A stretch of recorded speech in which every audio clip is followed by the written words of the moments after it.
Welcome to the Bullwork Podcast, and happy Friday. We've made it almost to the end of the week, and since this is our weekend podcast, we wanted to bring on the big guy, JVL himself. Thanks for joining me. I appreciate it.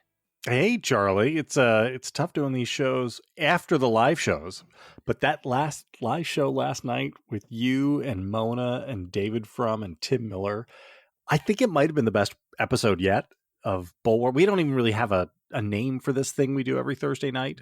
Bulwork Plus Live. Bulwork Plus Live or something like that. But it was awesome. And what's super fun is that while you guys are on camera, me and Sarah and other people are in the comments, like talking back and forth with our members. And it was just I don't know. Well, are you surprised at how much fun these things are? Because I kind of am. No, actually, I was kind of, I won't say I was out of sorts. I wasn't feeling my best yesterday. But when I was thinking, I actually thought about kind of bailing out, and I thought, no, you know what? These things are really interesting. A chance to go and talk to really smart people about things that are really interesting. I'm not going to pass that up, and it lived up to its billing. So I want to get your take on my back and forth with David Frum about vampires. Well, I want to get because vampires came up, and I've been thinking about it all night. I think there's probably a piece there. Hey, before we do this though, you did mention Bullwork Plus, and at the end of that live stream, I thanked all the people who have signed up for Bullwork Plus. We really appreciate it, and I don't know about you, but I really have been impressed and kind of blown away by the number of people who have stepped up and joined Bullwork Plus, and are supporting the work that we're doing, because it's pretty obvious now this fight is not over, and we're gonna have to be in for the long haul here. Yeah, we're not like, it's not like waking up from a dream and like, oh God, those last 4 years are all gone. Everything's fine now. It's going to be a slog. Yeah, so Bulwark Plus gives you access to our newsletters: My Morning Shots newsletter, Your Triad newsletter, the Next Level podcast, the Secret podcast. We are going to, and of course, and these live streams. And this is something we're going to keep building out. And we're trying to create a community. But again, we're keeping the website free. This podcast is still free. But any of you that want to go a little bit deeper, you're looking for people who will not make your heads explode. If you really do think that there's a rational, decent center in American politics, we would really like to have you join us at Bulwark Plus. Yeah, so just go to plus.thebulwark.com. You know what? As I say that, I should probably double check the URL and make sure I'm telling people the right URL. Yeah, it's plus.thebulwark.com, or just go to our website, thebulwark.com, and you'll see a link for Bulwark Plus there. You know, this has been an unusually crazy week, and it as usual, you have to just take a deep breath. We all have to take kind of a deep breath and sort of modulate where we are at here. There's a sense that we get numbed by it. But you wrote something a couple of days ago.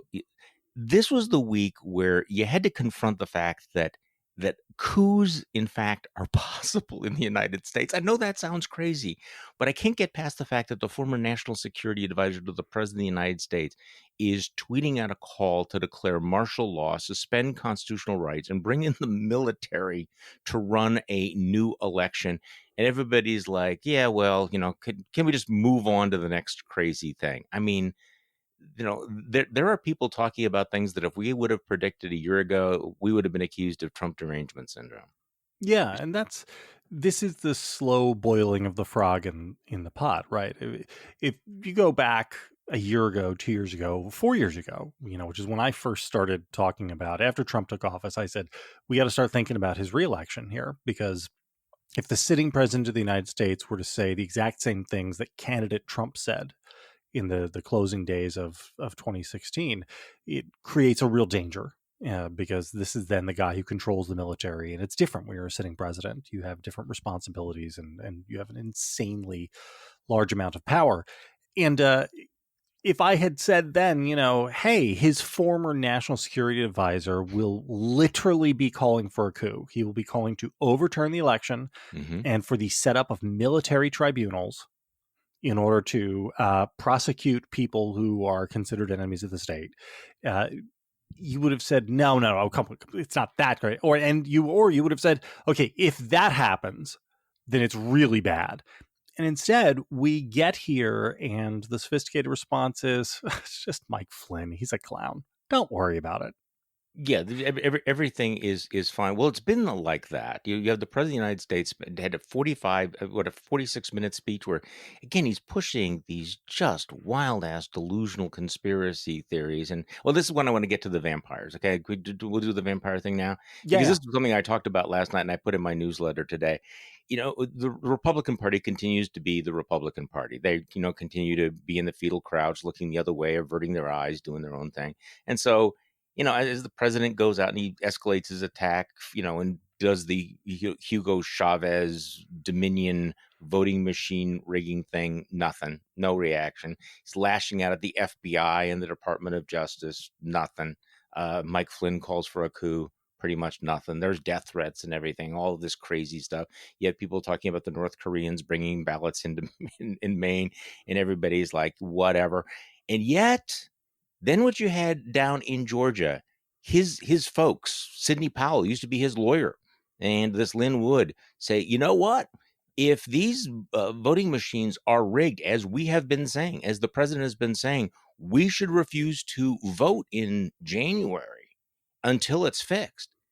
And then suddenly, all hell broke loose. So there was nothing, batshit crazy conspiracy theories, undermining democracy, no need to speak about it. The moment a lawyer said maybe people shouldn't come out and vote for Republican Senate candidates, all hell broke loose. Did you notice that? That this was the breaking point of silence. You had Dan Crenshaw, you had Ted Cruz, you had Newt Gingrich. This is Ben Shapiro. This is outrageous. How would anyone suggest? So when it was just the integrity of democracy, no need to speak out. When it threatened Republican control of the Senate, it's DEFCON 1. We say that this is a disgusting example of party over country all the time, because that's what we've seen from the Republican Party for the last 5 years. But I actually don't think there's been a more disgusting example of it than this, because this is literally it, right? So the country is threatened over and over and over again, and they have nothing to say. And then within hours of the party being threatened, that's when they all, flip out and get organized and start condemning things. Dan Crenshaw, the future of the Republican Party, is out there beating up on Lynn Wood. How dare, but with nothing to say about all the other stuff. And I don't think I've said this on your show, but I have floated this elsewhere, because this is really the largest thesis that I've been working on. And I bring this up to you, Charlie, because I'd like to hear your reaction to it. Understand, I am not 100% committed to this. I'm like 80% of the way there to believing this. But my thesis is that in its current configuration, the Republican Party represents a clear and present danger to our democracy. Mm-hmm. What do you think? Is that too much? Does that no, go too far? At this point, I'm not pushing back. And I will tell you that the events of the last 30 days have strengthened that. I mean, there was a time before the election when you could make a case for the recovery of the party, but this is almost as if somebody had come up with a simulation. Let's push everything to the extreme. Would the Republican Party stand up for the Constitution when it is challenged in these ways? Can you count on them to do the right thing under these circumstances? And I'm afraid we have the test results in. Yeah, it's amazing, and it's really dispiriting, because this is the first time in my lifetime that I think that anybody could make that case about one of our two major parties. Whatever disagreements the two of them have had, they've been basically playing within the 40-yard lines, as the old analogy goes. And that's not the case anymore. I mean, I did write this. The only reason we are not having the election overturned is because it wasn't close enough to for the sitting president of the United States to get away with it. Which means that we can no longer live in a world where we just assume that the winner takes power after the election. That's new. That's really, really new. And once the unthinkable becomes thinkable, that means that the good guys meaning just the people who are committed to the rule of law, they have to win every time, right? They can't miss once. And it means that the bad guys, the guys who are interested in implementing soft authoritarianism, all they have to do is win once. This was the phrase I was going to use. You took the words out of my mouth. Was the unthinkable becomes thinkable, and I think there's been a failure of imagination. I think there's a failure of imagination on the part of some of the people saying, everything's fine, everything's okay. The institutions have been amazingly resilient. I mean, you hope that they're right about this, but we are now thinking about things that really were completely unthinkable. So, for example, Ted Cruz tweets out that he is calling on the Supreme Court to grant expedited review to one of these lunatic challenges in Pennsylvania. This lunatic challenge in Pennsylvania, I think it's by a Republican congressman, would disenfranchise 7 million voters. It would throw out the results of Pennsylvania's presidential election, which was not that close, and it would order the Republican legislature to name the electors. Okay, this is the kind of thing that it takes your breath away because, first of all, you're thinking that can't possibly happen. No one would think that's a good idea. Wait, they're actually doing it. And a senior United States senator, Republican, who may be running for president, is in fact endorsing that. I mean, this is how far we've moved it. So, and I mentioned on the podcast last night, somebody was asking me about, the 20-year anniversary of Bush v. Gore, where everything was closed. And that seems like a kinder, gentler era right now. But you can certainly imagine what these folks are capable of if this was one state and if the election was close. This was a near run thing. Very, a couple people here, a couple people there changed their minds, and we're looking at things that we just never even imagined were possible. Yeah, and we were lucky in 2000 that we didn't have a sitting president on the ballot, because that changes everything, right? I mean, I understand that the Gore was the vice president and the Democrats had control, but it is different than having the commander in chief be the one who is there, and you wind up in uniquely dangerous situations when that's the case. Well, sitting president who's also a lunatic. Who's also a lunatic, right? And the thing which is, again, quaint when you think back about it, is that in Bush v. Gore, there was all sorts of drama about what will the courts decide. There was no drama about, well, who will take power after the courts decide. And Right. that is no longer the case. That is no longer the case. If we were in a position where it was 300 votes in one state who had gone against Trump, and it went to the Supreme Court, and the Supreme Court decided 5-4 against Trump, I say it is no more than a 50-50 chance that Joe Biden would have been eventually inaugurated as president. Mona Chern made this point last night, and I completely agree with it. At the time, I didn't fully appreciate the importance of what Al Gore did when he graciously conceded, gave this very, very eloquent speech. We were all caught up in the tribal hyper partisanship, and I certainly confessed to that at the time. But that was a remarkable moment of patriotism, quite frankly, for him to step aside, because that's just not conceivable now. At least it's not conceivable from Donald Trump, that Donald Trump would just basically say, hey, the country is more important. It is absolutely crucial that we have the peaceful transfer of power. I mean, this was so basic that we took it for granted. I don't think we do. Okay, so I need to get to the vampire thing here with David Frum. David made the case when we're talking about down in Georgia, where Linwood and Sidney Powell and various other folks are saying, don't vote because these Dominion voting machines are still in place and they're still run by Hugo Chavez or whatever it is. Now, this, of course, is completely not true. And there is a paper trail. It doesn't matter. They believe this, or they want people to believe it. This is what the president is saying. This is how Georgia was stolen from Donald Trump. And they're saying that if this is stolen from, Donald Trump in this way, why would you participate in the same system? Why would you trust the same technology? And by the way, there's a certain, inherent logic there. David's point was that there's going to be a double consciousness by Republicans in Georgia, that they will say these things. They will say that it was rigged and stolen, but then they will go and they will act, in their interest. They will still go out and vote. So they will, on the one hand, continue to say the crazy things, but they will go and vote anyway.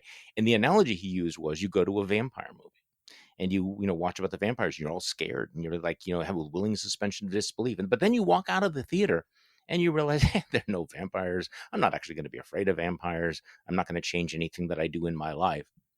And my take, and you know this, JV, also, but my take on this was, don't underestimate the number of people out there who are now believing in the vampires. And my life over the last 4 or 5 years has been watching this slow spread of people. Well, Charlie, I read on Facebook.com this story about this coven of vampires out there, and this rolling crazification on the right, where people believe all kinds of bizarre, weird things. So I wasn't as confident that people could engage in that double consciousness as David was.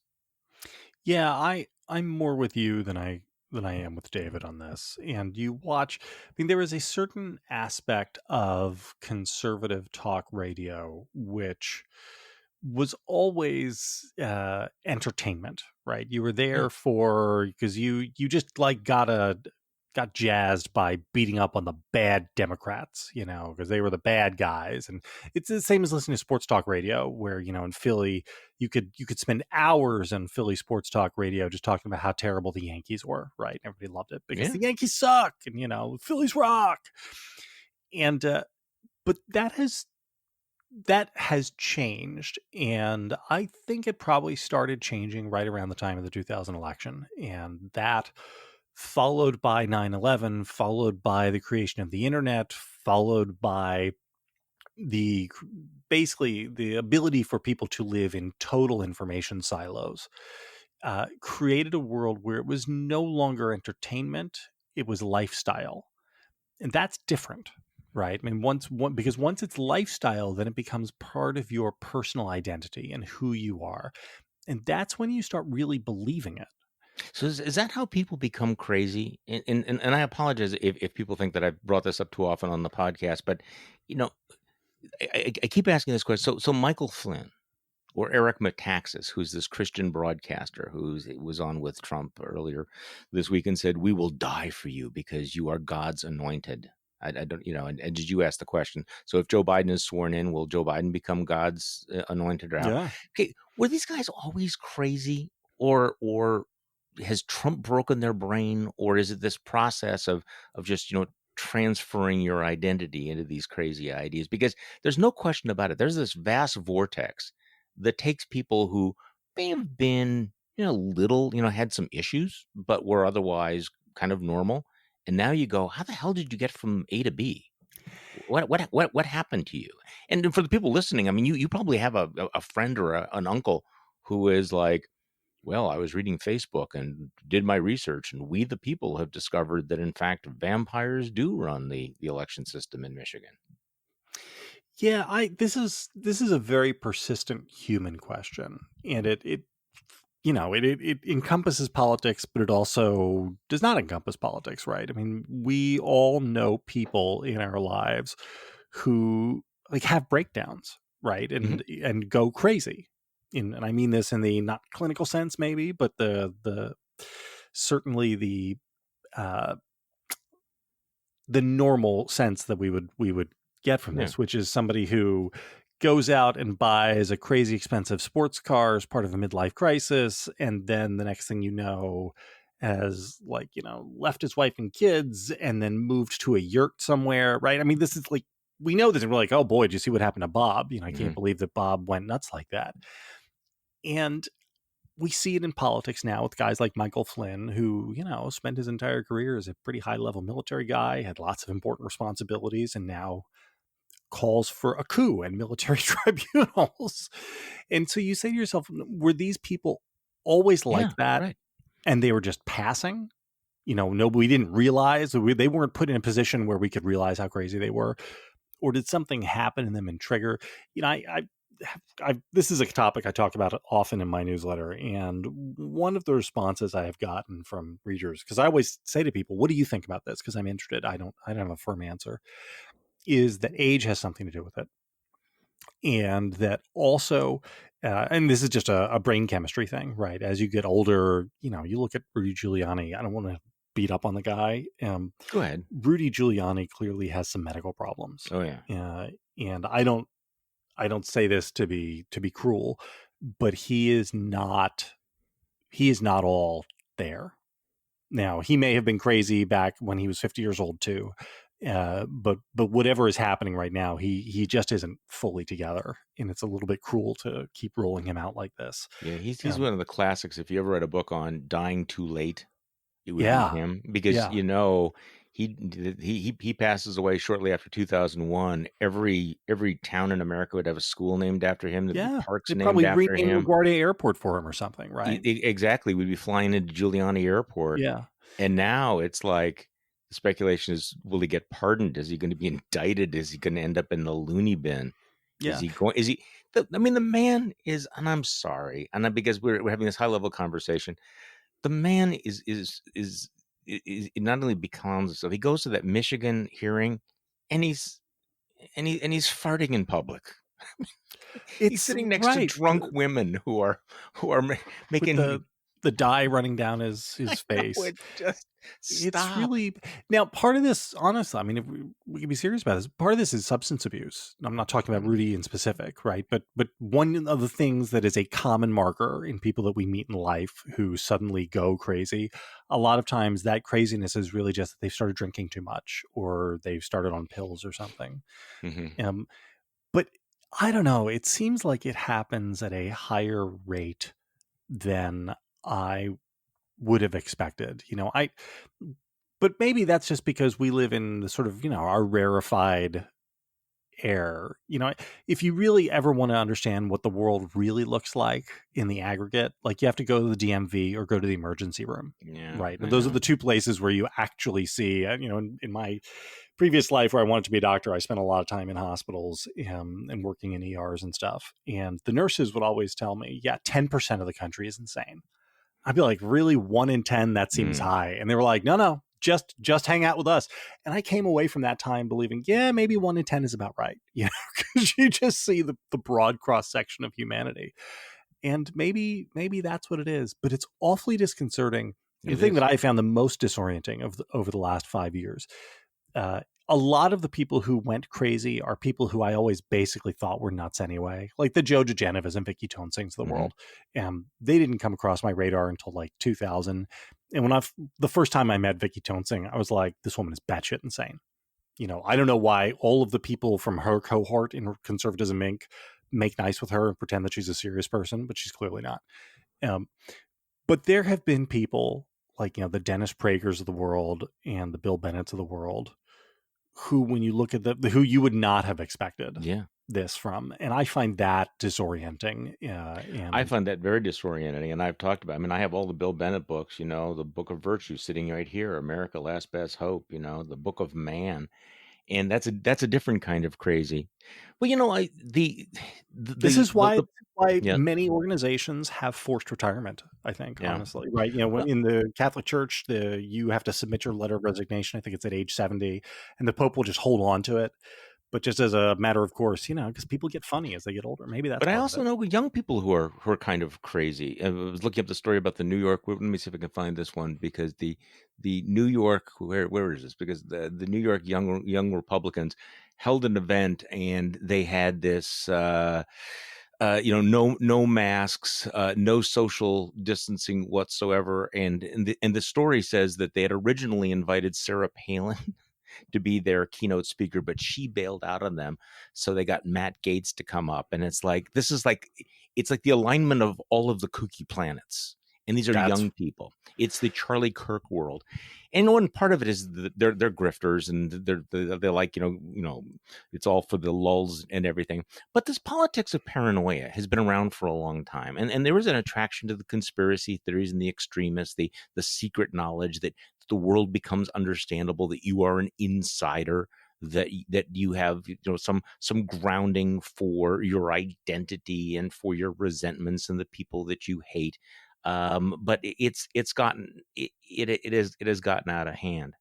So we're not going to solve this one. But okay, so I wanted to talk to you about is it Gabe Sterling? yeah, Yeah. Gabriel Sterling, my favorite. Yeah, you talked about this on the next level podcast, and I think I have a different take than yours, but I understand it. Okay, so he's the guy, works in the Secretary of State's office in Georgia, comes out and makes this passionate plea for everybody to dial down the rhetoric. Mr. President, you have to stop it. Somebody is going to die. This is wrong. There is nothing wrong with the election. And the initial reaction, I think, for most people was, this guy is brave. This guy is speaking out. This is an important message. He's one of America's heroes who's protecting us from going down. And then you came out and you said, "No, you're not buying it. You're dumping on Gabe." Yeah, yeah. And I was proven, I think, basically 100% correct in this. So it's understand. I want people to understand, anybody who didn't watch his remarks, he Mm, didn't just say we got to dial it back down. He said that it was dangerous, yeah. that what the president and Republicans like him were doing was attacking, quote, the backbone of our democracy, that it was, quote, Yes. un-American, Hmm. and that it was going to get people killed. So this is pretty serious stuff, right? I mean, he's alleging, and at the time I thought to myself, I'm sorry, like this guy is clearly Mr. Republican from Georgia. He's a Republican operative in the state. He's been around that for a long time. Uh, and these are just words unless there's any follow through. And sure enough, that very evening, he goes on PBS and Judy Woodruff is interviewing him. And he says to her that, well, of course, he's going to vote for Kelly Loeffler and David Perdue. Mm, And then I believe it was 2 nights ago, he was being interviewed on the BBC World Service. And the presenter asked him, and who did you vote for Donald Trump? And he's like, yeah, I voted for Donald Trump. But I'm just a Republican. I've been a Republican since I was 15, and I'm 50 years old now. mm-hmm. So of course I vote for the Republicans. I just think to myself, you know what? I'm sorry. If you say these sorts of words in order to salve your conscience, but you are not willing to take any actions, then your words are empty. They mean nothing. And in fact, they're worse than nothing. Because what you're doing is you're creating an alibi for other people who might be willing to hop off the train here. Because if you truly believe that these actions are un-American, that they attack the literal backbone of our democracy, and that they are going to result in death, and yet you're still going to vote for these guys, how does that happen? Yeah, because he acknowledges the role that the senators are playing. I mean, Kelly Loeffler's gotten into bed with QAnon. She and Perdue have called for his boss, Raffensperger, to be fired, right? To resign. They are engaging in exactly the kind of behavior that he is saying is this existential threat to democracy and may cause people to die. And then he says, "But I'm going to vote for them." That is a deep breath moment because there's a logic burp there, right? It's like, are you serious, really? Um, but let me offer just a slight defense for him, okay? Because obviously you're right. I mean, it's like you. This is how we got to where we are. You say these things are terrible, they're awful, they must stop. But I'm still going to support you. I'm going to still make sure that there are no consequences for your behavior. This is the story of the Republican Party over the last 4 or 5 years. I wonder whether or not, though, there's a delayed reaction for guys like this, that he has been part of this tribe for so long and he's broken, but he can't break all of the ties. And I hesitate to say this because people are going to swear they're going to scream at the podcast about what I'm going to say. Okay. But I got to do this. Oh boy. So 2016, I'm all in anti-Trump. Never Trump, willing to give up my radio show. I mean, I went at it every single day for a year and a half. Every time I opened my mouth, I would get 100 emails. The phones would light up, people telling me, and I pushed back and I pushed back. And I recognized that Donald Trump was this massive, mad catastrophe heading for the country, and said so over and over and over again. But in 2016, I also voted for Ron Johnson. It took me a while to realize that, honestly, if this is a national crisis, all of the people contributing to it are part of it. That was hard to break all those ties. So I'm willing to look at this guy going, maybe just give him a little time. Maybe Or maybe he's going to be Mark Levin. Remember, there was a moment back in 2016 where Mark Levin broke with Donald Trump. Donald Trump said something negative about him, and it was like, "That's it, I'm out of here." When he insulted or lied about other people, it was okay, Mark Levin. But when he went was him. But it didn't last. He came back. A lot of these people are going to come back, but I just wonder whether or not there's a certain muscle memory with people that you got to give them a little bit of space to do the right thing before you say you got to go the whole way. Do you understand what I'm saying? I guess. I mean, I'm not even saying that he has to go the whole way. I mean, I think it would be a perfectly reasonable thing for him to say, you know what, I'm a Republican. I've been a Republican all my life. But I'm not going to vote for Loeffler and Perdue. I'm not going to vote for the Democrat either. I'm not even forcing people into the binary choice thing. I mean, I would be happy for this guy to say, like, I'm going to sit home, or I'm going to write in Edmund Burke, like Margaret Noonan or something. That would be enough. The weirdness of, Ron John in 2016 was not actively pushing Trump, right? I mean, Ron John was one of the holdouts, right? And he was one of those people who had not yet gone crazy. That's the weirdness of this guy singling out Loeffler and Perdue in his little emotional, performance, singling them out and trying to hold them to account and saying, this has to stop. What you're doing is un-American and is going to result in the death of people. But you have my vote. Is in real place. Yeah, that wasn't. This is a problem. There's no question about it. To say what you are doing right now while you are seeking a 6-year term in the Senate, is damaging and dangerous. But hey, I'm going to give it to you, even after I've just said that you're destroying the country. So that was not my position in 2016. I'm just, part of me is just like, we are, this is such a close run thing. It is so near run that you just need these guys who are willing to do the right thing. So I'll go back to criticizing Doug Ducey in Arizona, but God bless him for signing that certification and hanging up on Donald Trump when he called him. I love that story, by the way, that while he's signing the certification, his phone goes off and it's "Hail to the Chief," which is his ringtone for the White House. And he just takes that out of his pocket and turns it off and puts it down. Kelly Ward is going to 100% primary him, right? Absolutely. So, Brian Kemp, the governor of Georgia, is a horse's ass, but he did the right thing. Here in Wisconsin, the Wisconsin Supreme Court did you see his? Oh, you did see his thing. You're the one who tweeted this out the other day. The Brian Kemp, "Thank you, sir. May I have another remark?" Oh God! Can you share that with people listening in case they didn't see? Yeah. What did he say? In fact, that was just yesterday. It wasn't me. Somebody else did it. He's now sucking up to Donald Trump. It's like, so Trump is beating on Kemp and talking about how awful Kemp is and how supporting him was a mistake, maybe the biggest mistake he ever made.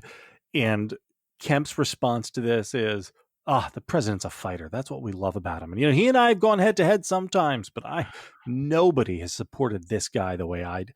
You just look at it. You think to myself, are you kidding? Do you think that your voters are gonna be okay with that? Because I don't. You can't be craven enough. By the way, speaking of you cannot be enough of a suck up. I don't know whether you had it on your bingo card, but Trump versus Bill Barr. I think it's 50-50 that he fires Bill Barr, the loyal Roy Cohn-like attorney general. Please, God, yes. Please, yes, do it. I want that so bad. It feels like a palate cleanser, doesn't it? That's what I want for Christmas. I want Bill Barr to be fired. Yeah, and I want Kimberly Guilfoyle or Judge Jeanine. No, Judge Jeanine. As our next attorney general. Our acting attorney general. Or Joe DeGeneva.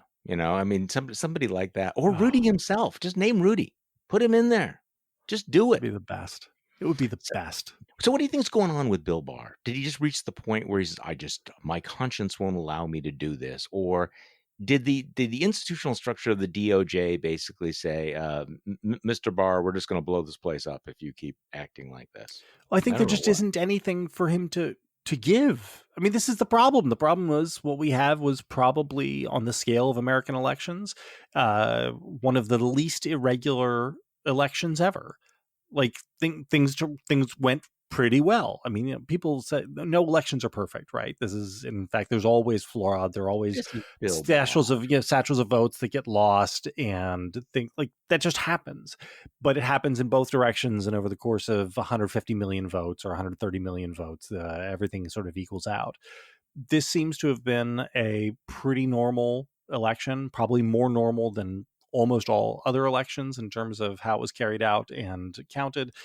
And so Barr had nothing in the same way like the Durham report. The problem here is that reality is there.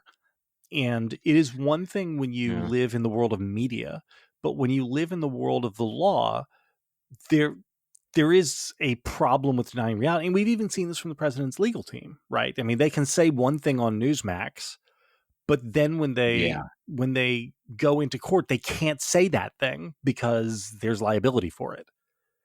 And I think that's what Barr ran up against. I have no doubt that Bill I Barr would have think done everything he could to help Donald yeah. Trump.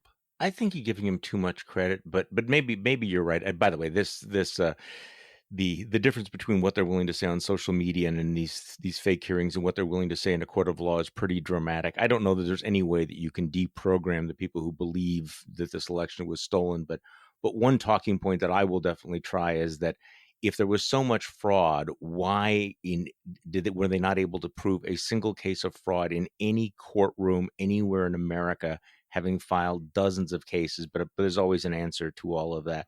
So, but the bar thing is interesting because it would be the another indication that the loyalty only goes one way. That you can suck up, you can lie for the president, you can cover for the president, you can do outrageous things to protect the president, but if you cross him on one thing, they asked about do you still have confidence in him, and basically kind of threw him under the bus yesterday.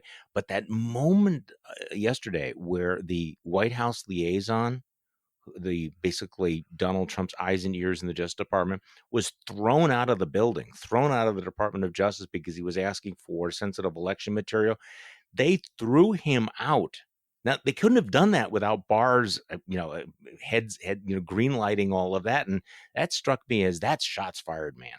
I mean, I don't know that he makes Christmas. So Heidi Stirrup was the her name.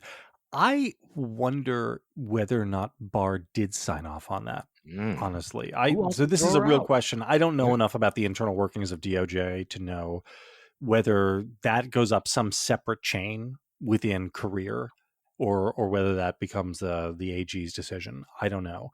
Um, Boy, it's fascinating though, right? It shows you just how bad things are. But I will say this about Bill Barr. I'm certain he has no illusions about Trump's loyalties, because it isn't even the Trump, people who cross him. It's the people who, he asks to do something that's impossible. And when they don't, like with Jeff Sessions, right? Jeff Sessions never crossed him. Jeff Sessions just had to recuse himself Yeah, he because had to that's do what the it. law dictated. And Trump was like, "Wah!" Right? And then then he destroyed Jeff Sessions' life. No, And the I think fall of Jeff Sessions, yes, the the same everything probably for Trump. Barr, right? Yeah.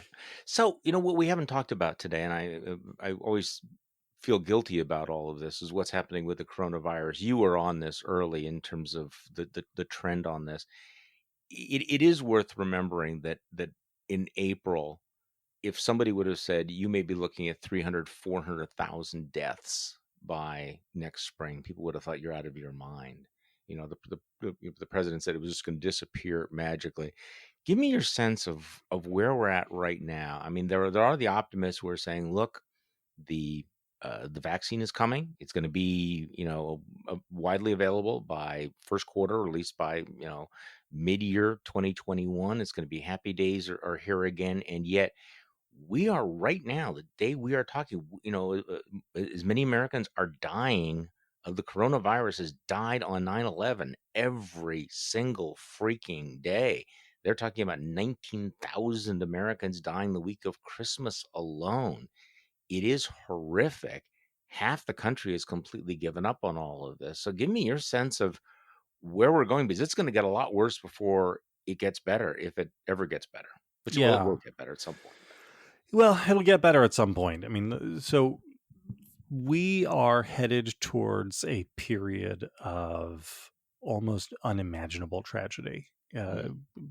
and the math on this is just the math. There's no way around it. Through therapeutics and figuring out how to treat people better, we've gotten the case fatality rate down to about 1.6, but it's been flatlined at 1.6 now for several months, and we have not made a deeper dent in that. If you take that 1.6 and plot it out against the number of recent diagnoses and new cases, we're going to see in the next 4 weeks probably 50 to 55,000 deaths.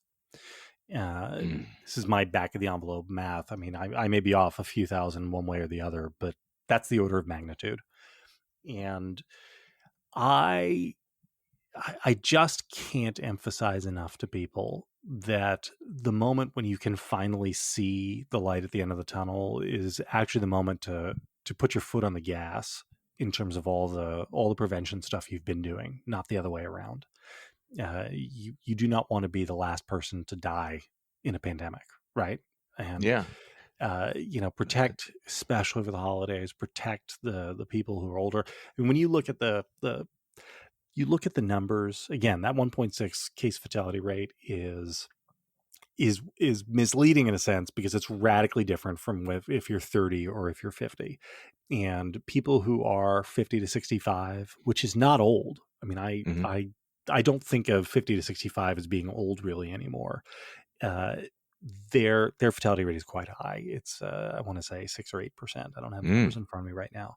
And then you get over 70 and it becomes much higher. So I mean, this is the time to be careful. What depresses me a lot is that I think there's a good chance that the vaccine is going to become the mask wars part 2. Yeah, I know. I think it's so too. And I think it's almost inevitable. it breaks my heart. There's fights on Twitter erupting already over the idea of immunity passports and vaccination passports and cards and stuff like that. This is a I actually have a great deal of sympathy for that. I do not like the idea of people being required to carry around a card saying, "Look at me, I've had my vaccination," because that does. I'm sorry, it conjures up like images of you got to wear your yellow star on your Mm. sleeve or something. But at the same time, we do want to reopen the economy, right? I mean, everybody has always been like, open up the economy, let people get back to normal. Like we're going to have to make some weird compromises and some uncomfortable compromises in both directions over the course of the next 9 months or so as we get out into full vaccinations. And I just wish that everybody could take a deep breath and try to work with each other on this. And Yeah. because like this is imagine we get this incredibly impressive array of vaccines through development and approval, and then it turns out that just culture war stuff ruins it. How Well, that's depressing certainly is that? possible, and you know why? That's more likely to happen than not. I mean, I certainly didn't see the mask culture wars coming because we didn't even talk about it. But there has been an anti-vaxxer movement in this country. It's been a real problem for a long time, and we know where it gets fed from. And whether or not this is what made it so reckless that Kayleigh McEnany or whatever McEnany was, referring to the vaccine as the Trump vaccine. Yeah, go out of your way to politicize this. See what you can do to tribalize this. And of course, once he leaves office and it becomes the quote unquote Biden vaccine, you know that it's going to be played that way, and it will compound the tragedy. But the other point you made is you don't want to be the last person that dies before it goes away. And unfortunately, human psychology being as twisted as it is, it almost feels like the news about the vaccine has caused people to say, okay, so now we don't need to worry about it, even though the numbers are telling you this is the most dangerous time right now. And the vaccine is not going to do anything for you until you are vaccinated. And yet somehow some people seem to think that this is the green light to go out and behave, unrestrained, which is of course completely irrational. But here we are. And I want to say a word about Trump here, because any other person who has ever been either a president or a major party nominee, so any of them in the position of having become an ex-president in a situation like this, what they would do is they would be out there holding hands with Joe Biden, not Yeah. only right now, but into January and through March, and trying to get all of their people vaccinated and trying to eliminate any sort of lingering culture war over this. That is the Any other. obvious thing to do, and I Mhm. would bet you anything Trump goes the opposite way. Yeah, And I think that's a safe bet. it's really, my god, it's just depressing, right? I mean, why is this hard? This is not the kind of thing that would have even been thinkable before 4 years ago, right? I mean, George H.W. Bush loses, Bill Clinton takes office, and if there is a public health emergency that Bill Clinton needs help getting Republicans on board with, he calls George H.W. Bush, and George H.W. Bush says, "Great, I'm there." Right? I mean, this is just the way the world works. Well, back in the Same. old times, though, presidents showed up at the inauguration of their successor, right? In the old times. Can you? Now, So here's a question: Do none you of this really stuff. think he won't show up? Oh, absolutely. Absolutely. No chance. Zero chance. What is that going to do to this country? I mean, Well, I think I think we're we're being living far through too it. cavalier with how, like, well, it's just a ceremony, No, and well, it's no big deal. It's just of course he won't. He's Trump, right? Everybody just, the way in which this is waved around. Well, what do you expect? It's just Trump. no, I agree with you, and this is why I really do think that this next 60 days, that was the most dangerous period for him, because there are no norms he won't shatter. There's no standard of decency that he won't shred. And we think that all the damage has been done. I mean, this is where I so fundamentally disagree with Ben Shapiro when he justified voting for Trump again, saying, "Well, okay, we've already seen the bad stuff. The bad stuff has already been baked in." No, we haven't. And this is another one of those things where it now begins to seems to think, well, of course Trump's not going to do it, but this is one of to the extent that we have sacred moments in the American mythology, or the mythology is not the word I want to use, the civic religion of America. It is the inauguration of the president. It is the peaceful transfer of power. It is the two parties agreeing that it is going to do this. And he's not only not going to show up, I think there's a very good chance that he's going to stage a counter inauguration where he announces he's running in 2024, and then daring Republicans, which one are you going to show up at? Mike Pence, are you going to show up? Are you going to be a cuck? Are you going to show up at the Capitol? Or are you going to be here with us MAGA folks? It's and what the Republicans will do. They will, anybody who is responsible, they will simply not go to either. Right? That Yeah, will be the responsible thing that Dan Crenshaw and company will do. they will be in quarantine. Yeah, I'm quarantined. The other thing that's happening over the next 60 days, though, Charlie, is not just Trump's actions, but it is the congealing of opinion among Republican voters. And that's the thing, honestly, which I worry about more than actions that Trump takes, is the hardening of opinion of Republicans, because that's the danger. If you have 45 or 50% of Republican voters, and I think that's a very conservative estimate, who literally believe that Donald Trump won the election by millions of votes, and that Joe Biden is literally illegitimate, right? Not Yeah, like, oh, I right. don't like him, and or but that he stole the election. It is going to become impossible to govern this country. Well, here's the bad news. I think the percentage of Republicans who will believe that will be substantially higher than that. Yeah, I do too. Um, and I do think that it is. This is where I keep coming back to the analogy of the ocean liner that's taken a torpedo under the water line.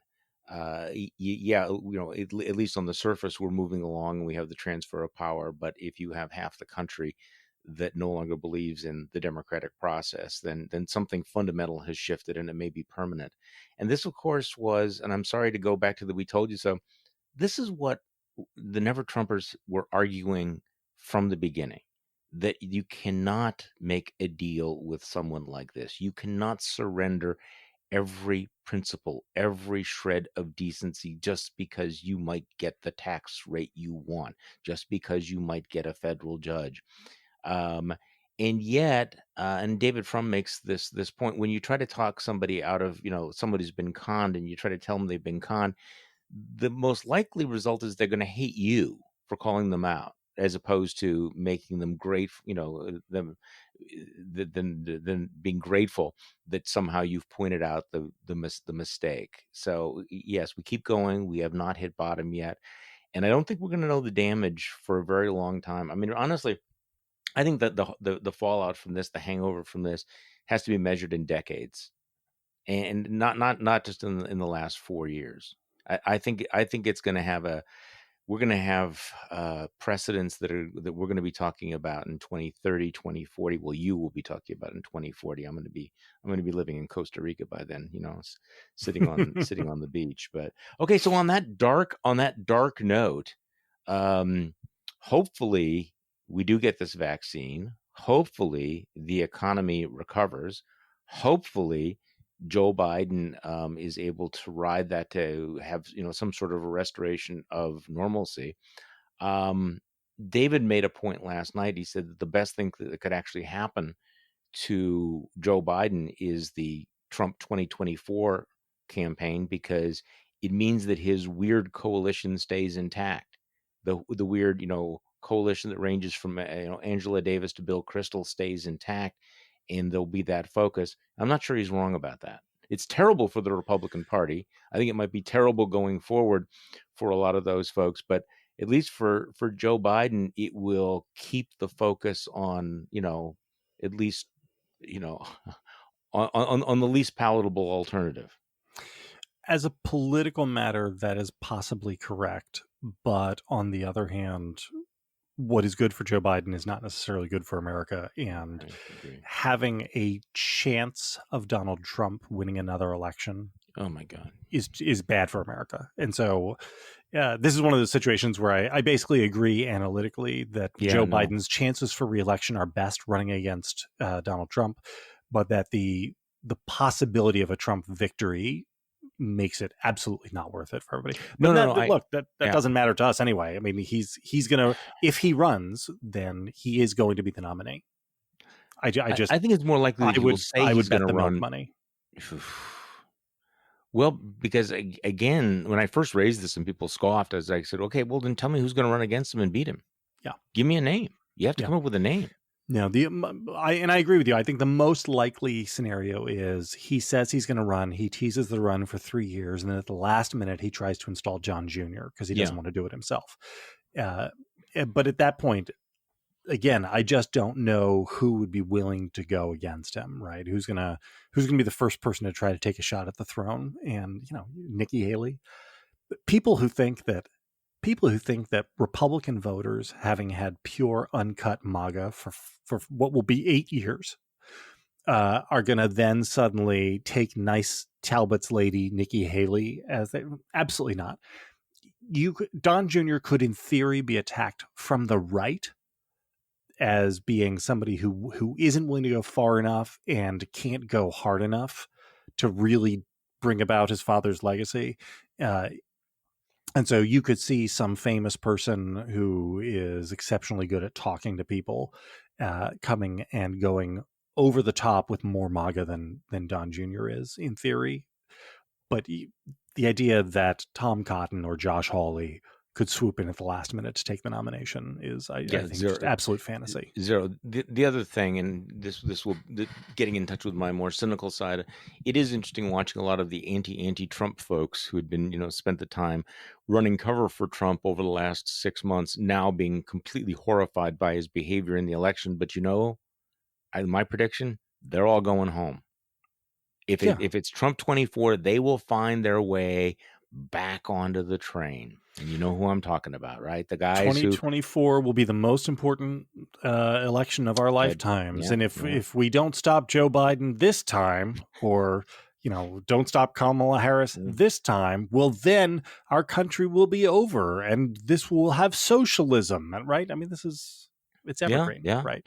Well, you have a great weekend, JVL, and I really appreciate it. Yeah, you too. I'm super happy. This is great, Charlie. Thanks. Yeah, it's just a little brighter. Well, at least I'm thinking I have 2 days off. Yeah, I'm gonna go brew myself up a nice cup of hemlock while I finish editing this Tim Miller piece I'm working on. It's gonna be great. And then I'll make a list of all the places that I can't go for the next 6 months. I actually had this fantasy after the election that I was gonna, pile the wife and the dogs. We were gonna rent an RV and we were just gonna head west.